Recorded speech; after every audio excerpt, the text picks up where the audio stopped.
I am Hamidullah Wazir and welcome to my channel, The Global Times.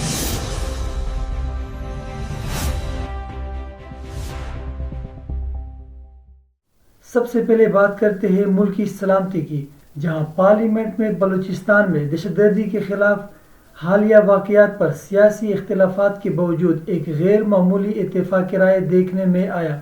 وزیر دفاع خواجہ آصف نے دو ٹوک الفاظ میں کہا کہ پسماندگی یا محرومی کسی بھی صورت ریاست کے خلاف ہتھیار اٹھانے کا جواز نہیں بن سکتی۔ اسی دوران اپوزیشن لیڈر محمود خان اچکزئی نے بھی معصوم شہریوں کے قتل کو غیر انسانی قرار دے کر مذمت کی، تاہم مسائل کے حل کے لیے وسائل کی منصفانہ تقسیم پر زور دیا۔ اس بحث کو سمیٹتے ہوئے راجہ پرویز اشرف نے پیغام دیا کہ قومی سلامتی پر سیاسی محاذ آرائی کی بجائے مشترکہ حکمت عملی ہی ہماری سب سے بڑی طاقت ہے۔ ناظرین، سیاسی گرما گرمی سے ہٹ کر اب ذکر کرتے ہیں پشاور کا، جہاں خیبر پختونخوا کے محکمہ ایکسائز نے گاڑیوں کے مخصوص نمبر پلیٹ کی نیلامی میں شاندار کامیابی حاصل کی ہے۔ وزیر 1 نمبر پلیٹس ریکارڈ قیمت پر فروخت ہوئی، جس کے بعد محکمہ نے اس بار مزید مخصوص نمبر پلیٹس کی نیلامی کا اعلان کر دیا ہے۔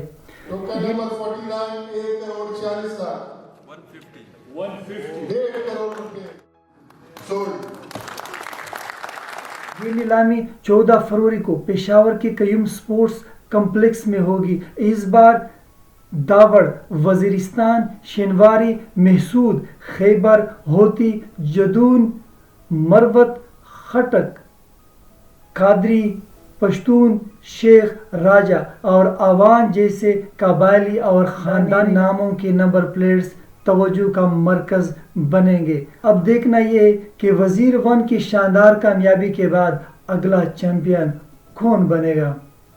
ناظرین، اب بات کرتے ہیں اسلام آباد میں پہلی جنگ عظیم کی تاریخی یادگار مسمار کر دی گئی۔